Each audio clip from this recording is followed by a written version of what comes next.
ঈদের ট্রেনের টিকিট কালোবাজারি চক্রের ২ জন মূল হোতাসহ ১২ জনকে আটক করেছে র্যাব।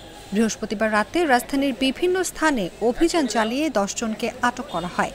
এরপর তাদের দেওয়া তথ্যের ভিত্তিতে ঠাকুরগাঁও থেকে ২ জনকে আটক করেছে র্যাব ১৩।